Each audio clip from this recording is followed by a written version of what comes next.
Coming up on this episode of the Delta Huddle podcast. But if you put the whole thing together, see how it hangs, and look at how people value it, whether you're solving a need or there's an emotional bond you hit on something they want, or something economical, if you will, saving the money, whatever it is that motivates them. If they don't see the value the same way, then you've got a mess on your hand. Hello, I'm Stefan Stenrus, and welcome to this episode of the Delta Huddle podcast. What does it mean to really value something? When it comes to products and product design, is that simply enjoying the feature set of a product? Or does it go much farther beyond that, to how a product makes someone feel, or how immersed they are when they're using it? Value is something that we're trying to provide no matter what audience we serve, and in this episode, we had some amazing insight into what value means for every audience. Joining us to discuss and explore these ideas is Paul Chen, Senior Director of Electronic Design at Mattel. Paul leads a global team at one of the world's top toy companies to help design and engineer electronic designs so that the next generation can enjoy the wonder of childhood. Paul shared some amazing stories across his career, from his time at Microsoft to help develop Surface, to the quirks of developing different routers for different audiences at Cisco and Linksys, as well as adopting the mindset that the designer is not always the user. Paul's love and passion for design really showed through in this episode, and we had an amazing time being able to bring that out and showcase it to all of you here. Without further ado, here is Paul Chen. Yeah, all right. Well, we'll go for it. Well, Paul, thank you so much for joining us today. Fantastic to have you here. I wanted to start off, first off, just by asking you, tell us more about you, kind of how your career has gone, where you started, where you've been, and what you do at Mattel. Yeah, my name is Paul Chen. I lead a group called Electronic Design at Mattel. Prior to this, I think I bounced between product management and engineering. Going back a long time, I've worked on things like Microsoft Surface. At Western Digital, where Chris and I intersected, we worked on consumer products. So been a lot of consumer electronics, consumer-facing products in my career. I really love making products. I'm a product guy. And so when you get to, the area of Mattel and toys, it has a very different slant because obviously we're working with kids. Gotcha. Yeah. So a lot of different places there, Western Digital, Microsoft holds a special place in my heart. I'm former Microsoft as well. Yeah. Got to shout that out for me. Yeah, there we go. Yeah. Okay, we all intersect somewhere. We all intersect somehow. Yeah. So you kind of mentioned like it kind of different products on step of the journey, right? And, Surface is going to be wildly different from anything at Mattel, right? So can you talk a little bit more about kind of how you were involved at the Surface team and some of the things that you did there?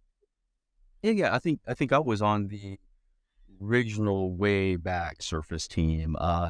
It was still the play table at the time. And so I got a chance to help release the table as the lead program manager, and then as the senior product manager, I got a chance to write the MRDs and PRDs for what we know as Microsoft Surface today. And I think Chris knows I used to share stories with him at Western Digital.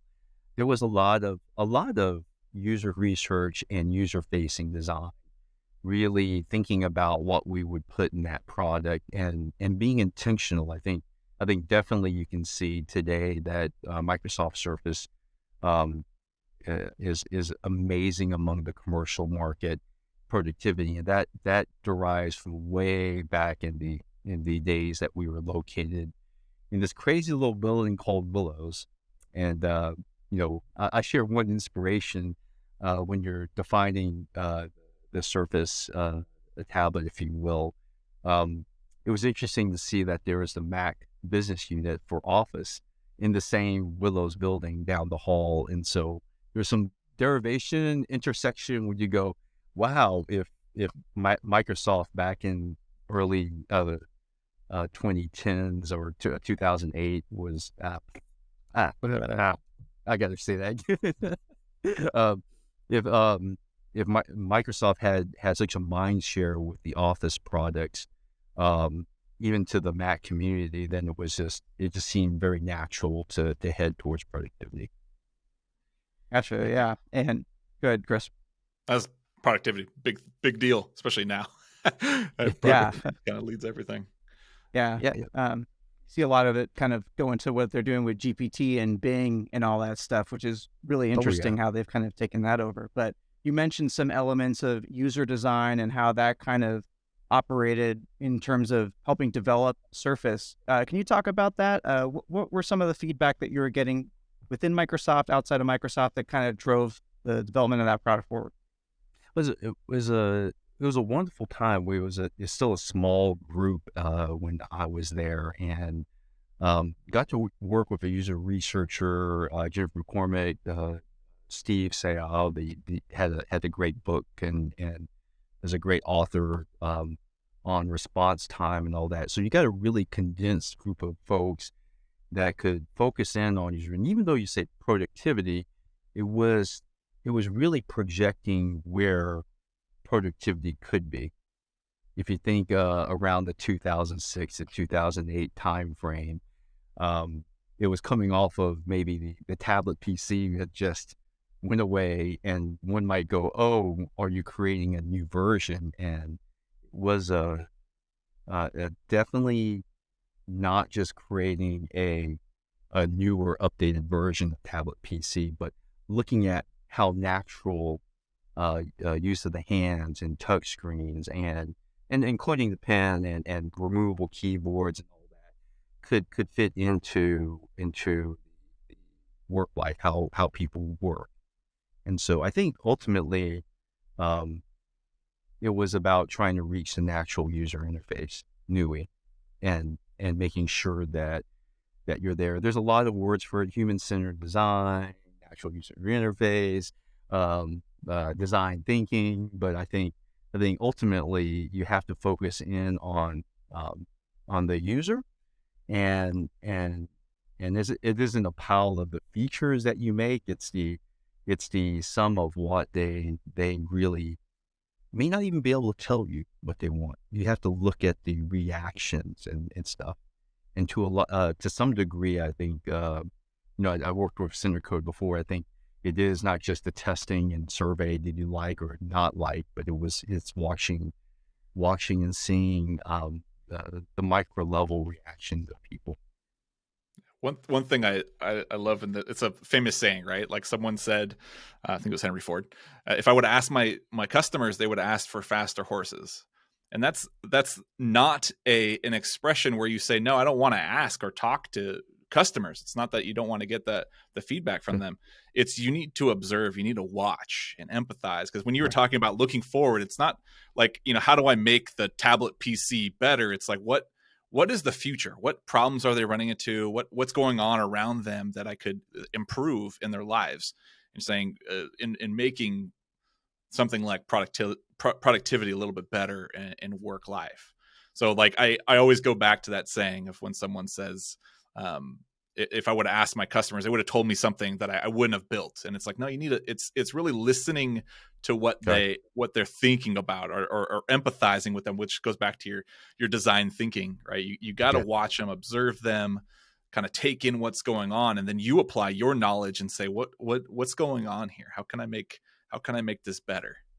It's even you'll see that people struggle with even what they are trying to express verbally. So, and then, I think we intersect at Western Digital, Chris, I think redefining the way engineering, QA, beta, and testing is a struggle sometimes for consumer electronic companies.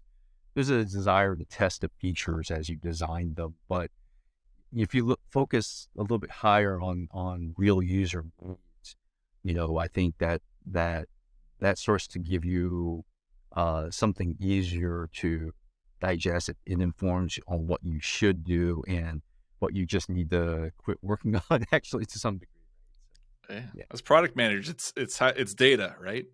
And You're a very data-driven person, I know from experience, and it's you get Maybe that too data, much. Yeah. you get that data to make your decisions, right? So I look at what the users are doing and what they're saying, and I can analyze it, and I understand. Like you specifically understand technology and engineering very well, and you can. Yeah. What I loved about what you did at WD interacting with you is your ability to translate between all the different teams. So like I was Right. in user research there, so you can talk to me and empathize with the user, but you can also talk to the user directly. You can communicate it to an engineering team, go down the cubicles to go talk to marketing and translate it to how they could be pitching it and positioning it for the future. So that's Yeah. a special skill for a product manager, and actually as just I guess a leader yourself in being able to communicate to all those Yeah. different teams. I mean, in my mind, I'm a poor, simple boy from North Carolina. I'm an engineer, but what engineering means really is about all those things. Because again, we've all been there. You could have in our mind the perfect product, right? Why can't people understand? But I think where a lot of us get caught up in engineering is the slice of the feature is the best ever, the most efficient, the most dominant. But it takes losing first. And so if this story about Microsoft Surface, I always told Chris, first was actually looking at Apple and going, man, the iPhone, right? You have to lose, the multi-touch kind of thing Yeah. to win something else. And yeah, Like that old saying that no plan survives first contact with the enemy, right? You kind of have to get out there and experience some of those small losses or sometimes big losses in order to kind of realize where to course correct. But one of the things that you mentioned is like sometimes as designers or engineers, you have that idea of like, if this feature is amazing, why can't necessarily users understand that? What are some of the ways that you've encountered that allow you to kind of maybe fight that cognitive bias where it's like, hey, this is my baby and I really love it? What has allowed you, whether it's through testing or other methods, to understand like, hey, it's great, but this is how we can? well, I think I think when you look at what we fall in love with as technologists and engineers, it's really important to go, I can change how people might rate a feature.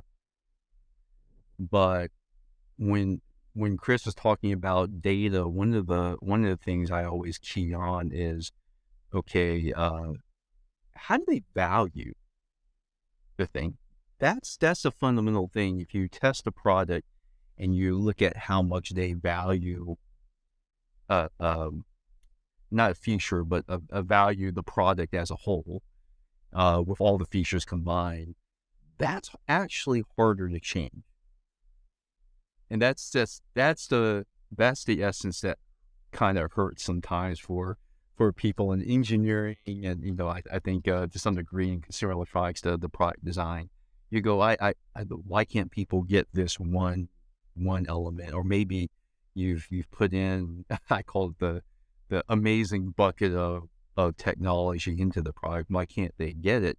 And it's not that you didn't do the hard effort. It's not that you didn't test well, because sometimes that occurs. We're doing the test and we think we have a winning set of features.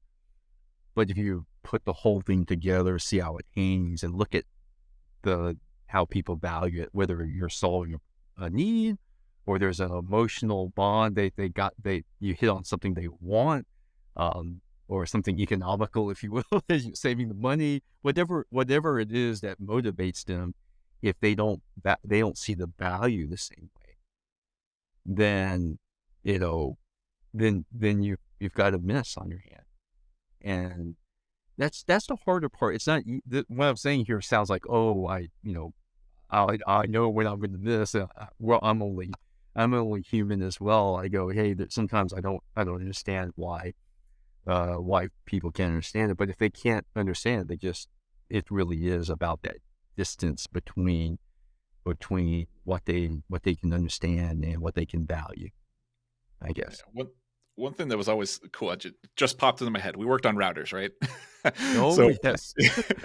so what was kind of interesting is you take a router, right? It's pretty technical for the most part, and what I remember seeing is you treat the features and the performance and all the things that the router is doing, and then you have this problem of I need to get the user to that value, right? I need to Right. walk this user to get to the point where they get the value. And what I was remember going through at WD, and I'm sure you had it in your time at Cisco, Yeah. was I need to get someone who is not technical to use a technical product. I need to. This product is no longer only for networking professionals. It is in the Right. home of everybody. How do I get, mom and pa to get to this? Now, some of them are going to go buy services, but for these people, there's a market that is buying themselves, and they're trying to figure it out. And I remember you in that you always saw the value in all the performance and everything that was going on in the router, and the Yep. software was just a point to get to them to that value. Yeah. On those WD routers, no one wants quality of service. They don't even know what that means. It really meant, we worked on, I had a few patents too in this area, but I had to match the technology to the need, and people didn't want their streaming service to break up at the time. Networking, home networking was still a mess, and networking, streaming services to the curb. Depending on who you ask, people go, oh, Netflix, like, we did a great job, but maybe you got it there, but the congestion on the network meant that you had to do something, and the standard, answer internal to router quality service doesn't resonate with anybody. It would just mean that if you have a video call, it'll go through. If you're doing a video call and your spouse is watching a movie, and if you have 3 kids and they're also online classrooming at the same time, you want it all to just work. And that's really the pursuit of solving the problem. And it sounds, maybe we're before our time, Chris, because it sounded like we could use those router in the past years when a lot of us were working from home. But I'm grateful. A lot of that initial work did move on to other companies, and you can definitely overcome your home networking issues. But no one wants a router. Yeah, No one wants quality of Hey, but service I have to below need the that. router. Yeah. And you have that same concept, right? With Yeah. Mattel, right? Like your engineering, right? There's what you're saying is there's a tech component now to Mhm. to toys and to these products that less technical people. Not all kids are less technical. Some of my kids are very technical for their age. I'll say it's my fault, but that's I'll take it. But it's harder to have empathy for children, but you have empathy as a father, right? And understanding how kids have to go through this stuff, and you're bridging the gap between what is essentially a kid that doesn't have technical knowledge, maybe a parent Mhm. also that doesn't have technical knowledge, and this product that is supposed to be engaging and fun, and it's not like the router, but it's similar in the sense of you're trying to bridge the gap between them, and that empathy Right. is big. Well, that's where I'm lucky at Mattel. Our founders were founded in, to some degree, what we see as everyday toys were their innovation of their time. It's almost like, back in the days, if you look at what was available for kids to play with, their version was the CGI version of toys to play with. And so you carry it on to Mattel. We have a long history of child testing. I think it started way back in 1945, and we already know what design thinking communities got onto is that you may not be able to trust a survey, but with kids, we service kids from 0 all the way to the adult collectors, and the earliest and youngest of us. If you give them a survey, they can't fill it out. Right? Child testing goes as young. I think our Play Lab and Fisher Price and Eastern Europe, we got babies in there, and you're watching parents react to those things. And so there is a complex thing. There's a child, and there's the the parents' reaction to toys at that age. And so, so if you can't really survey some of those things, you're going to have to really be observing things. I walked into a company that was quite advanced in this area. And our leader, Tasha Kirkwood, if you ever get a chance to see her podcast and things that she's involved with, it's amazing what Mattel does. And I would say that our focus in on the child has helped us redefine who we are and continue to redefine who we are. Yeah, we have a mutual buddy. Chris and I have a mutual buddy, Dave Cohen, who's has kids in college and all that. But I think he can remember when his junior high class or class of one of the field trips. I don't know what age he was. He told me a few months ago. They'd get in a bus and they'd come over to Mattel here in El Segundo and got child tested. Well, yeah. it's cool what you mentioned earlier. It seems like that the kind of testing and that kind of feedback focus is kind of baked into the DNA of the company. Day one, It's like, hey, we have to make sure that we're getting this feedback. And you spoke to, Mattel being advanced in that kind of field, so to speak, right? You're like, hey, this is day one, you've lived it, breathed it, etc. What are some of the kind of unique techniques that you guys use at Mattel to capture this? What are you guys doing over there that makes it so advanced? Well, I don't think what I would say is we have a wide variety of ways to do testing. Actually, at some point, we actually reached out to Centercode when we knew that certain product complexities were pretty high, if you will. It's just that we do it. I think our attitude is, I'll put the tagline from Fisher Price's Play Lab. We bring in the real experts, right? And the Imagination Center that we have here in El Segundo is where, children, toy designers, and researchers come together to imagine the future of play. And so I think we hire uniquely our design community to be able to look and try to project and understand what the future might be. But and so when you go, what's the unique design? I think it's because we know it's so important that we may modify how we do a set of tests by what the product or the product line might be. We got many different brands at Mattel. And so what it takes to maybe test vehicles and Hot Wheels is different than the approach that you have for Barbie. So we're continually evolving. Lots and lots of different kind of product spaces and different ways to test and different audiences to test with. I know kids could be very honest as well. They can really deliver feedback when it's like, I didn't necessarily ask for feedback, but you're giving it to me right now. Is it interesting working with an audience like that, where the feedback is sometimes be a little pointed and very on the nose? Is that good or bad for product development? It's honest. Yeah. Right? I think I've been invited to observe kids, playing with an idea and a product that we have, and it's actually very honest. I think when you watch, we've all been through a cycle. We actually watched kids not value something that we thought they would, and it's a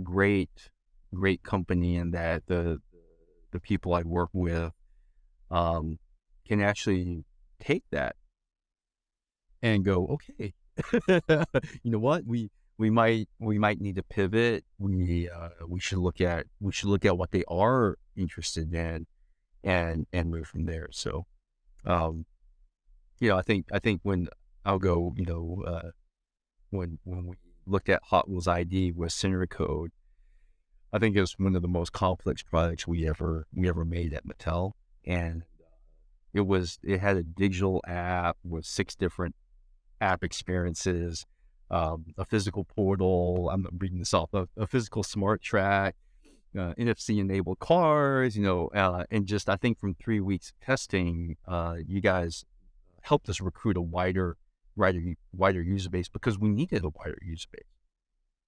And I think we appreciate the findings that you guys provided, because if you look at what they liked and disliked, that was one view. But there was an undertone. I don't know whether you guys knew or not. There was an undertone in your data about how much people valued certain things.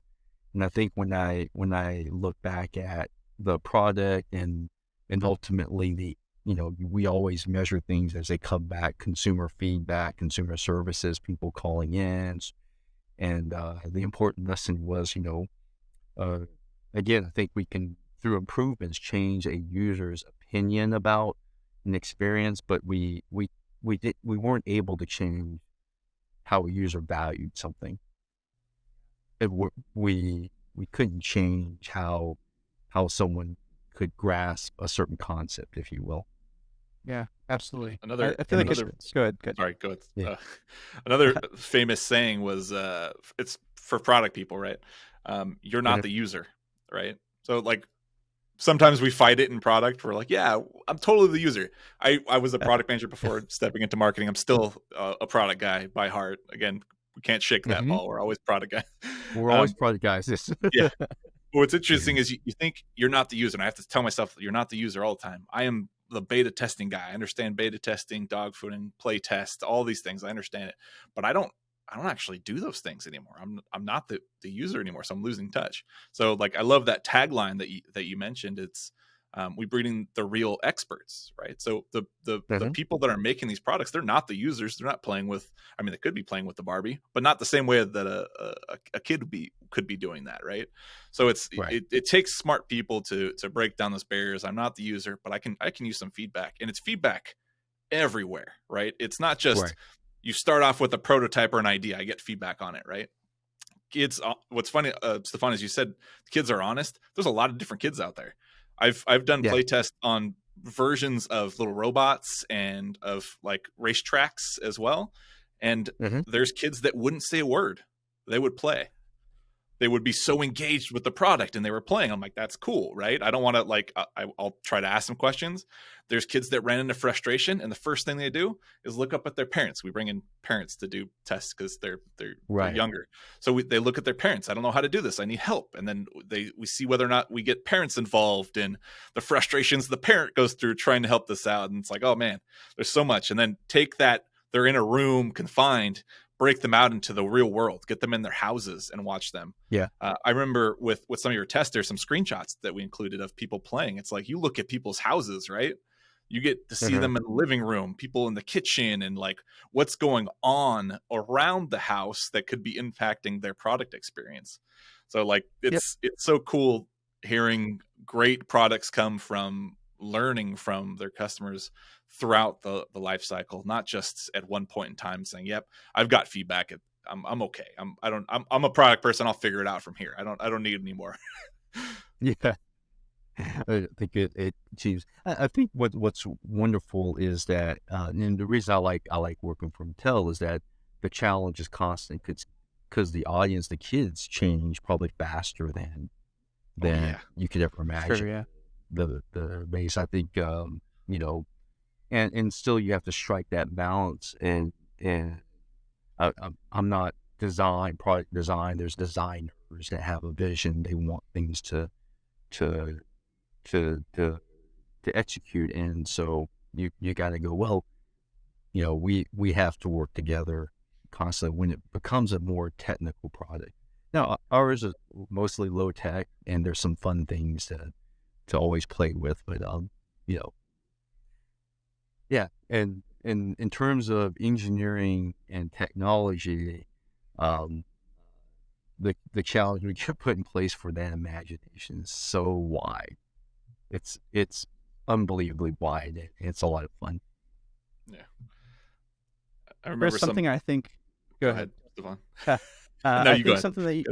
something that you touched on that I think is interesting, and this is kind of a running thread I always have podcasts, is kind of like the power of sentiment, right? Like what you said, the kids sitting down and playing with that Hot Wheels racetrack and just being really absorbed in it, even if they're not saying anything. That's an amazing sentiment, right? Like, look at how immersive and enjoyable this is, or someone looking up at their parents for guidance because they don't understand how to use it, or they're running into an issue, right? Even that right there is a sentiment. And Paul, I think that also kind of speaks to what you're talking about with value, right? What does the user value, what is the customer value at the heart there? I feel like that's a really powerful sentiment, because you could give them everything in the world, like you said, quality of service and an amazing router, but if it doesn't match that kind of value, and that sentiment kind of gets lost in the weeds a little. I always think it's very, very interesting. Yeah, good insights is a mixture, right? Like when you talk about sentiment and whatnot, there's what people say, there's what people do, and those are two different things, and you need a mixture of data to help you make those decisions for your product. So when you get things like, I watched someone use this product, and you have things like the survey, the thing that they quantitatively filled out, being asked questions. It's absolutely essential to make sure that you can actually make good decisions for the product by having a comprehensive view of what people are doing and saying. Yeah, I think our experience, especially when you have like younger age that can't communicate, you actually get kids that are very kind. They're very kind. It's the opposite. Like I think we all think they're the younger kids are more sharp and all that, but they're actually too kind and too polite. And they might go, did you enjoy your time here? Yes, but you'll see that they took the toy and they may have done a couple of times, and then they set it aside and they're off playing with something else. And so I think that's part of the kind of reality check that you have to have when you get there. We also have that added with electronic features, that added balance of, if I'm making a dinosaur, am I frightening the kid? Right. Yeah. So I brought this Ender Dragon here. This is a Minecraft Ender Dragon as a demo. So if I don't know if you can hear, let's see here. We can hear it. Okay. Yeah, this thing, if you can see it, actually puts out some steam. Oh no! Oh, wait a second. Let me get here. Oh, there we go. Rabbit. Love it. Yeah. You want to make sure that the age group that gets this can appreciate that thing. You don't want that thing coming out too much. You're frightened. Well, this is Minecraft, so it's a different crowd. But if this was a younger item, you don't want to frighten the kid upon first encounter. And so what might be cool to us, we have to continue to balance the sound level, the feature set. The other added challenge always is battery with these guys. But yeah, I remember as a kid, for every product. Yeah, I remember as a kid, doing that all the time with toys. Just, man, is the battery actually going to live on this? And I remember having like a lightsaber as a kid, and it would take like 5 D-cell batteries, and you get maybe a couple hours out of that, and you were done. Yeah. So, one question I have is, a little bit earlier, you were talking about like, hey, we want to have testing at the design phase and be able to say like, hey, we're in the middle of designing it. Let's get someone in to give their feedback. That's not always possible. When does Mattel or your team determine like, okay, this product is actually ready for testing? Actually get people in for testing? Well, this is again a spread, because there's a lot of different groups that do it differently. I know when I talk to designers, design community here, we have some that tell me, I don't get it to the child testing. I send it to my peers to look at. And so there's to some level that look at or understanding that there's a condensed amount of learning that's already in folks that have been at Mattel a long period of time. To some degree, Chris said I have some some sort of data thing that goes on, and it puts me onto the thing. I think kids change, but they never change pattern, if you will. If they're looking to their parents as soon as they get them, like, I don't know what to make of this, you're kind of in trouble, if you will, right? And it's not always true. I think when you go with products like our games, you do want them to look at instructions. It should not be so easy to accomplish things. So it really is at that part where, of course, we're a design company. I think it's pretty public how we might test early concepts and prototypes, but it is really looking towards the direction of what is needed to accomplish our goal in a certain product. I'm particularly moved by Barbie. This occurred before I arrived, but if you look at the design bed thinking articles they've had, and I've met the people here, they changed Barbie from what Barbie stood for, 10 years ago to focusing in on the dream gap. You can be anything focused. I was just at my local Walmart, took pictures of the Barbie set there, and you've got Barbie being a veterinarian, and you got, I think there's an astronaut Barbie. These are things that I want for my daughter, and we want for all our kids, actually, for that matter. Mm-hmm. Why can't you think of your career as you play? Yeah, if you will. Absolutely, yeah. Pretty heavy stuff. For me, I think when I was that age, I'm like, Ender Dragon. Ender Dragon. I also want to be a dragon. Maybe one day we'll have Ender Dragon Coder, so it'll be kind of more dragons out there. But I think that is kind of interesting because it's feedback, but it's not necessarily in a lab setting, right? It's kind of societal feedback, saying like, hey, the way society is changing, right, is going to dictate the way the product is being developed, or the kind of the messages that we want to send. So I think that's also another kind of interesting area of feedback. Maybe you get feedback, and it's not going to be in the way that you ever expected or intended. Right. Well, if you leave it up to, I guess what I say, like in consumer electronics, Chris and I remember, we had to go to a group that approved products and stuff like that. Yes, they're well intentioned, but when you look at trends, those might go right by you very quickly, and you'll miss it in consumer. Versus, knowing that you need to listen to actually and really reach out for the things that but you get it through the testing.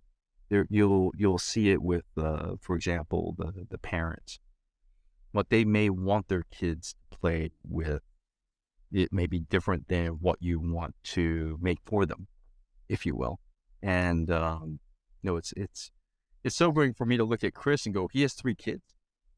Because I remember when he didn't, right? He's yeah, he is he's still a young, but as a young guy, helped actually coach my son's basketball team, and going, oh, how quickly that changed. So his view of parenting and all that is very different than would be mine. It would be different than the next set of parents, younger than all of us, if you will.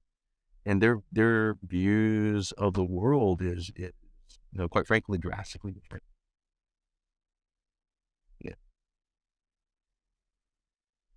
Ever changing.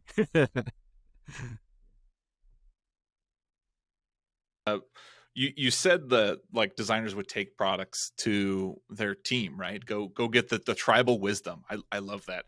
Mm-hmm.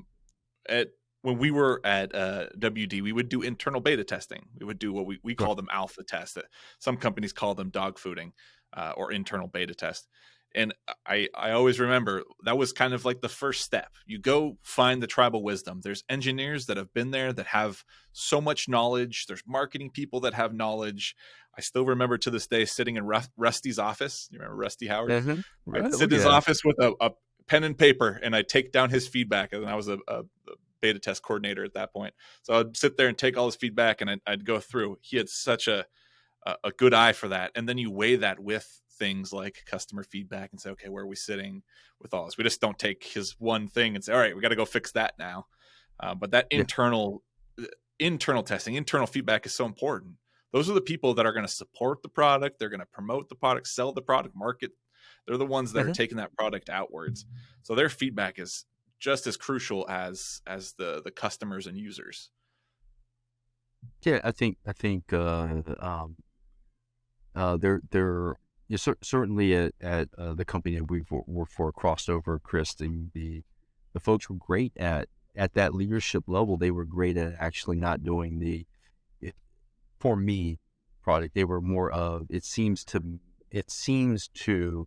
the broader set of people this would be a challenge, if you will. Mhm. And Rusty was great at that. Very blunt too, but it's extra fun. Like we said, Yeah. sometimes kids can be pretty blunt. Yeah. Too. those can kids be grow pretty up blunt, too, too. and Yeah. Keep that kind of mindset with them throughout their entire lives, which would be pretty good, actually. that's why you need diversity, right? Like you need to Yeah. get. Mhm. That's why when you said when we worked with Mattel on ID, it was about getting a larger audience. It was about bringing in more people, because you do a play test. It's typically smaller groups, or you do usability tests, smaller groups, and then you start getting into the people's homes, and you change like environments that they're in, and like when we do mobile app testing, or for example, when we did My Passport Wireless, there was a long list of different types of people: the photographers, the stay-at-home people that were just trying to get their home videos on a drive, and there's like you have to have that mixture, those market segments, those personas, to be able to diversify the data that you have to go after those people. I mean, you mentioned there in consumer electronics the ability to do enough testing that you could create personas. Yes. The world's very, very, very, very diverse, but typically you're gonna look at 4 or 5 personas that show up, and that each persona that you pull together, they value things differently, and it may come down to, with all that data, I think we had some success, Chris, in really helping the business side decide who they're going to market to, because you could pour as much money as you want to into I think what they call the tech negatives, or what, I don't know what the term was, I forget, but it's hard because we want to have everybody like our stuff. But again, I think Chris brings up a good point. We had a very active alpha beta program. We had a very very clear purpose for what we did with those things. I think even some of the user groups, we had people that showed up all the time. They weren't really, again, about the funny lies. They weren't really sometimes who they said they were, because we had Dwayne Really? The Rock Johnson on. Oh, nice. some Okay. of those media groups. Like, this is not The Rock. I mean, it's not. It would go Dwayne Johnson. You're like, Yeah. but did the person, whoever he and she was, provide good feedback? Yeah. So Yeah. I'm sure The Rock would come out if he had any negative feedback to share with you, knowing The Rock as a character, but- right? Yeah. put Chris in front of him. You're I Chris. have a feeling I wouldn't stand a chance. He would- yeah. He would absolutely lay the smackdown on me. That's what I was going for. There you go. Yeah. But yeah, it's interesting talking about that. It always seems to come back to value. It's always about, what does the user value? Are you going to be able to capture that? You mentioned tech negative, which I assume would be almost kind of like lowest common denominator, person least likely to use. platform or this piece of product, et cetera. Like, are we Yeah. able to capture that market? What do they value, et cetera? So it's kind of interesting seeing how all of this kind of mixes together and what kind of audiences they, Yeah. There you're was a trying to interest capture. There's an interesting connection. I remember we did a market segmentation study, and we were working on products. We were networking products and solutions for storage, and it's a pretty technical product, right?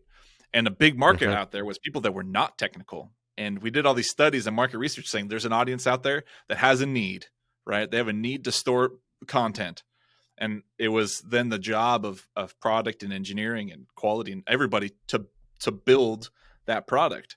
Now the problem was they had that need, but it may not have been the right solution, because that market they were going after was like tech negative. They just didn't know how to get through that stuff. And how do you develop a Yeah. product that is both for technical people and for not technical people without hurting someone's feelings?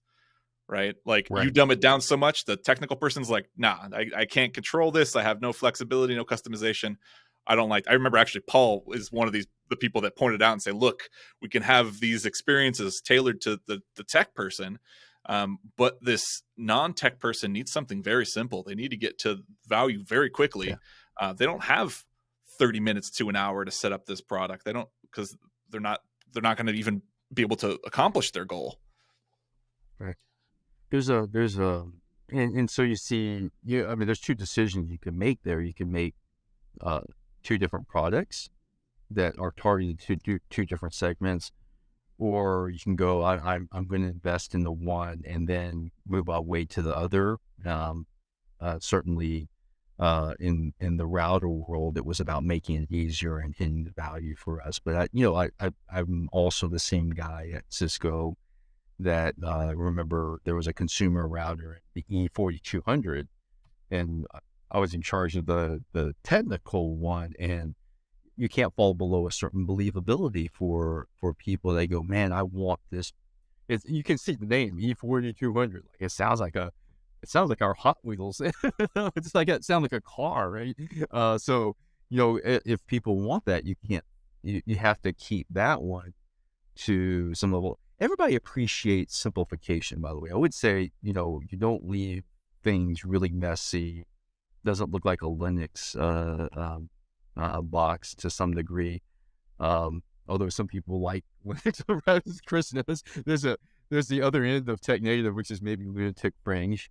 There's everybody can appreciate simplicity and being able to find their stuff. So that's important. Being better at usability on all scales is helpful. But certainly, when I was at Linksys and Cisco, they did decide to make two different groups of products.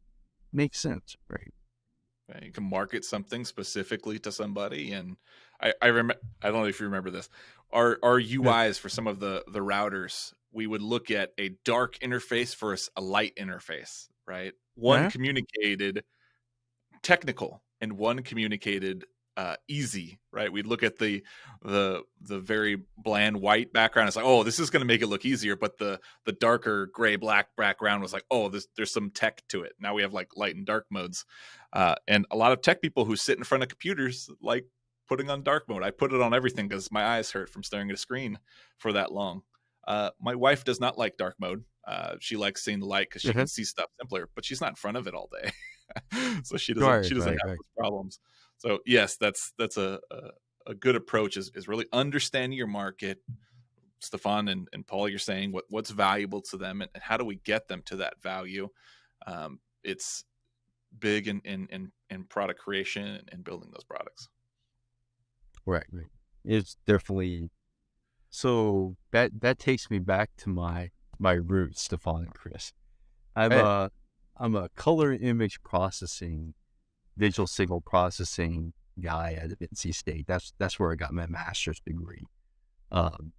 Worked for Professor Dr. Trussell, and I think the result is, even though I'm an engineer, the insertion of how even the effects of color. I'm also an audio guy, sound, the total experience um, can really shape things. And then even in the trend of color, like fashion changes quite a bit. We work for Barbie, so the movie's coming out. Everybody should be wearing pink shortly. But I think the the color scheme of light and dark changes things. But if you look at, it's a funny thing about kids and the effect of discord, for example. This is a higher age grade than we typically engage with at Mattel. But I know in my personal life, watching my kids are like, oh, everybody needs a server. When did everybody need a server?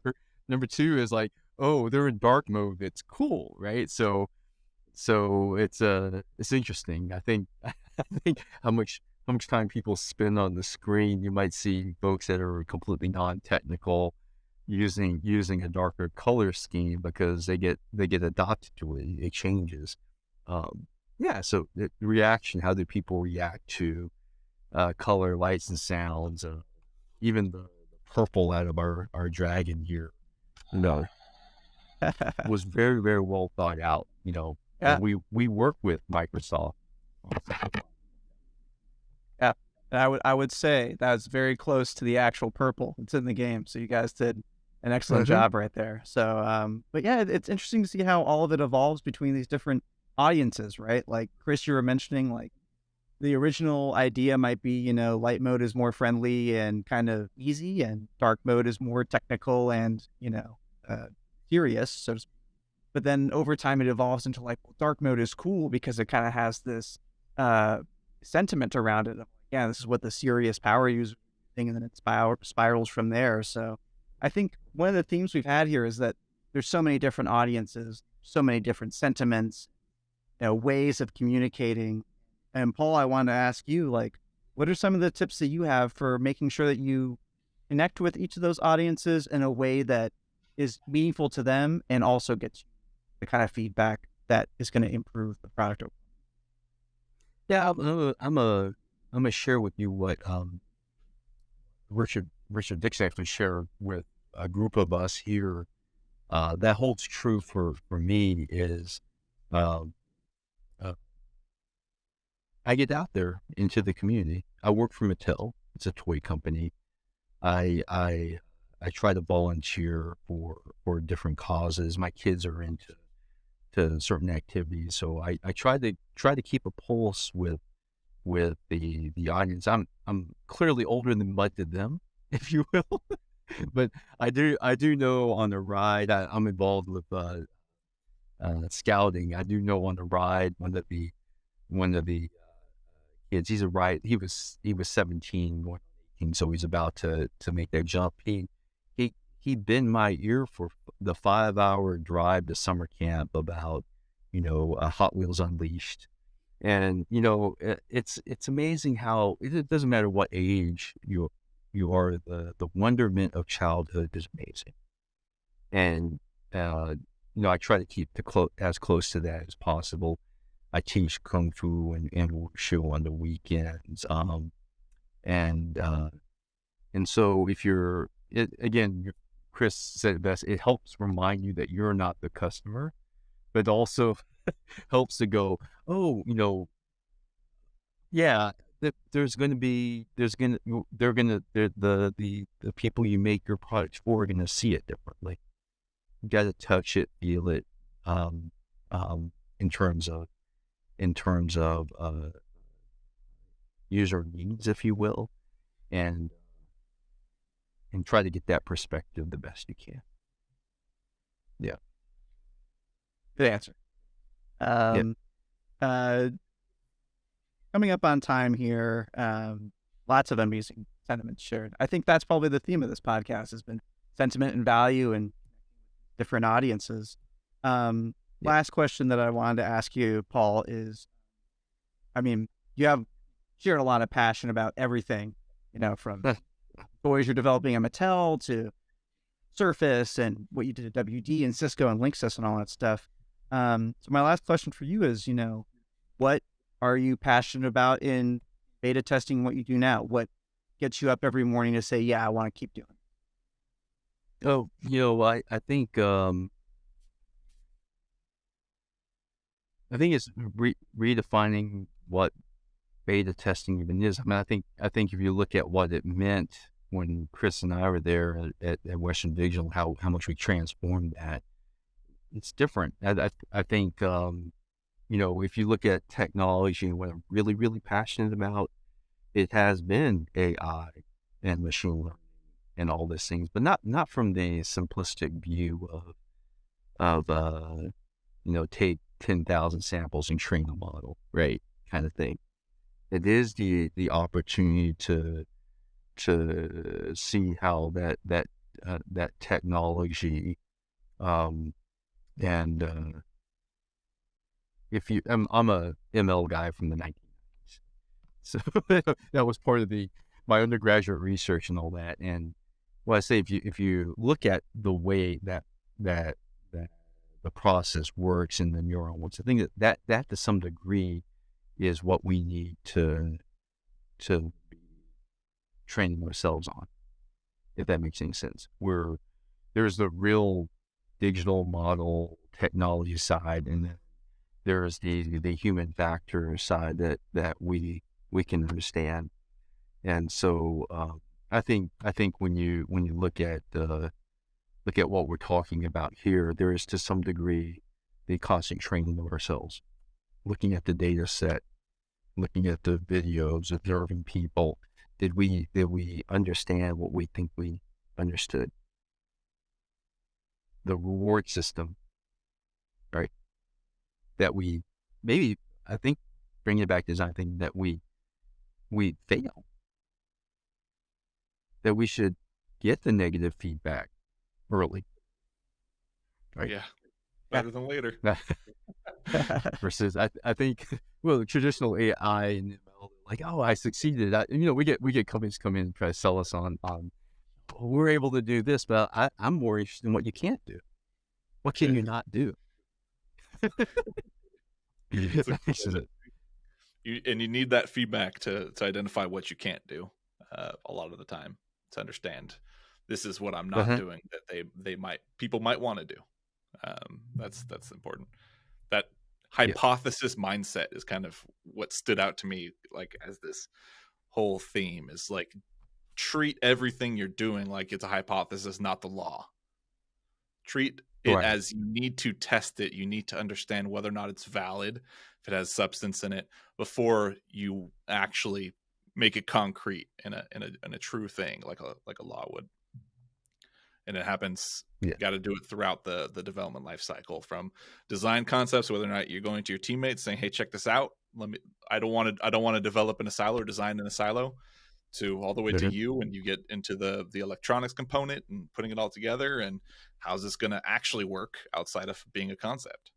So that hypothesis mindset I'm calling it that. Yeah. Scientific method. I like it a lot. We'll go with that. Go. We got it. But, could catch on. That ability to, maybe sooner rather than later. But I think that ability to listen is incredibly valuable. Something that I try to do is always be listening, because you never know when that good feedback's going to come in and change course. But Paul, amazing having you on today. Thank you for sharing all those stories and those sentiments and everything. Amazing. Thank you. No, thank you guys. It's been wonderful. It's great to chat about I guess this wide range of stuff. So much stuff. Yeah. Thank you for having me on. Hopefully this was useful for you guys. Yeah. Thank you. Thank you for listening to the Delta Huddle podcast. If you enjoyed today's episode, leave us a like or a 5-star rating. You can also find us on Spotify, Apple Podcasts, YouTube, and anywhere else you get your podcasts. We'll see you in the next episode, and happy testing.